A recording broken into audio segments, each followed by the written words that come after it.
pewartaan keselamatan ditebar untuk semua orang. Pewartaan keselamatan diberikan kepada siapapun yang mau menerima tawaran keselamatan. Jadi lihat di sini bahwa keselamatan itu tidaklah otomatis tercurah begitu saja. Tidak. Berkat Allah itu memang melimpah, tetapi belum tentu menghidupi orang itu. Maka keselamatan itu pertama-tama harus diterima, kedua dialami, dan ketiga menjadi pola hidup. Bagaimana keselamatan itu diterima? Tadi kita dalam Injil mendengar Yesus berkata, baptislah mereka dalam nama Bapa dan Anak dan Roh Kudus. Dalam pembaptisan kita harus sadar bahwa kita oleh Yesus dimasukkan ke dalam persekutuan Allah. Maka Yesus berkata, baptislah dalam nama. Bukan saya melakukan ini dalam nama Tuhan. Tidak, engkau dimasukkan ke dalam persekutuan Allah. Engkau menjadi milik Tuhan. Maka kalau engkau menerima Yesus, engkau pun harus menerima Bapa. Karena Bapa adalah asal mula dari Yesus. Dan kau pun harus menerima Roh Kudus. Karena Roh Kudus adalah pribadi yang meneruskan karya Yesus. Jadi jangan sampai Anda berkata, maaf kami Katolik, kami itu gerejanya Yesus, bukan gerejanya Roh Kudus. Itu saudara-saudara kita tuh yang gereja Roh Kudus, itu gerejanya Roh Kudus. Tidak. Di dalam diri Yesus pun, Yesus memperlihatkan kesatuan mereka. Nah, kalau kita masuk dalam persekutuan dengan Allah, yang kedua, kita pun harus mengalami Tuhan. Kalau mengalami Allah itu berarti apa? Ya mengalami kasih. Karena Bapa, Putra, dan Roh Kudus ada di dalam ikatan kasih. Tidak mau menjadi satu lebih besar daripada yang lain. Tidak ada Bapa, Putra, Roh Kudus itu bersaing. Tidak ada. Tidak ada Bapa, Putra, dan Roh Kudus itu menganulasi, menghilangkan yang satu dengan yang lain. Tidak. Mereka dalam persekutuan kasih. Jadi kalau kita masuk ke dalam Allah, berarti kita harus mengalami pengalaman kasih. Dan Injil Matius amat sangat menekankan itu. Lihat dalam Injil Matius bab 1 ayat 23. Malaikat memperkenalkan kepada Yosef, nanti bayi yang akan dikandung oleh Maria adalah Immanuel. Itu pertama sudah mengatakan Immanuel. Lalu tadi yang baru kita dengar itu penutup dari Injil Matius bab 28 ayat 20. Mengatakan apa? Allah menyertai kamu senantiasa sampai akhir zaman. Apa itu artinya, Bu? Kalau Allah menyertai kita sampai akhir zaman? Ibu? Apa artinya, Bu?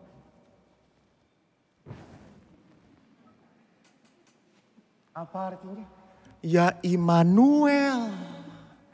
Immanuel itu Allah menyertai kita.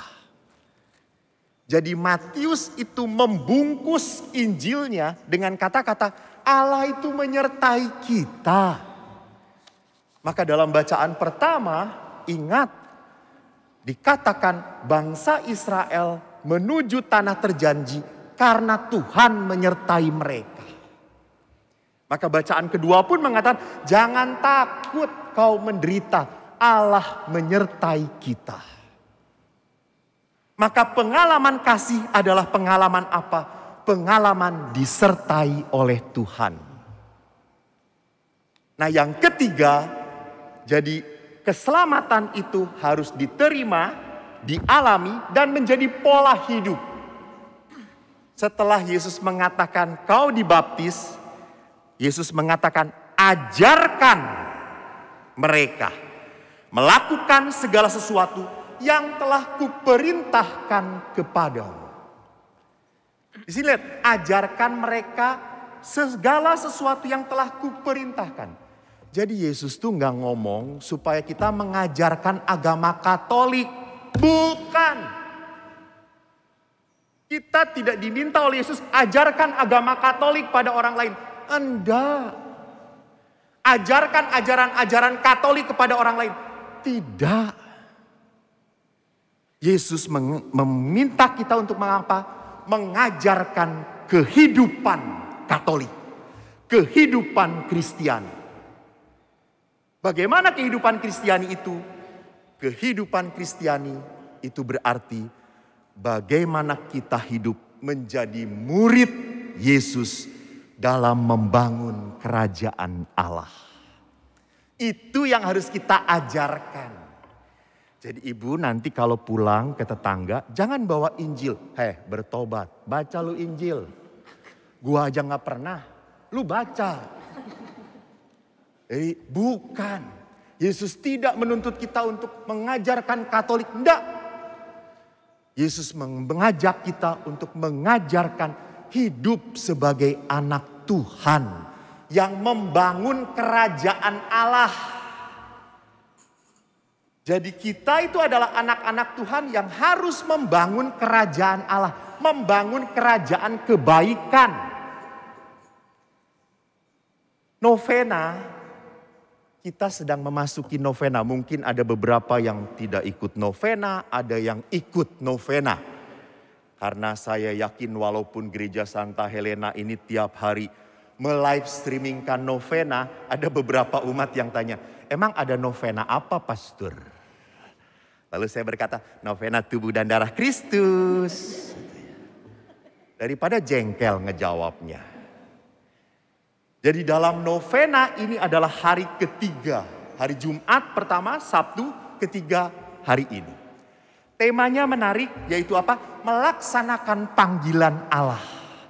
Jadi melaksanakan panggilan Allah itu berarti apa? Panggilan kita untuk mewartakan cara hidup sebagai anak-anak Tuhan. Membangun kerajaan kebaikan. Nah, saya sekarang ingin mengajak Anda semua. Kita itu kan sudah menganjurkan umat Katolik. Saya tidak mengatakan umat Helena, takut ada yang tersinggung. Kita kan gereja sudah menganjurkan umat Katolik supaya ke gereja yuk, ke gereja. Terus menganjurkan, memberitahu gereja itu aman, gereja itu aman. Tapi tetap dan syukur kepada Allah, gereja masih belum pernah penuh. Kita itu jatahnya 200, lalu ada orang yang minta tambah dong. 200 aja belum pernah penuh, minta tambah. Jadi saudaraku, mari kita tidak boleh menghakimi saudara-saudara kita yang belum mau ke gereja kembali. Belum mau tergerak, masih takut, masih khawatir. Kita tidak boleh menghakimi mereka. Kita harus membangun apa? Kerajaan Allah. Maka bagaimana caranya? Mari kita di dalam novena tubuh dan darah Kristus ini, kita doakan.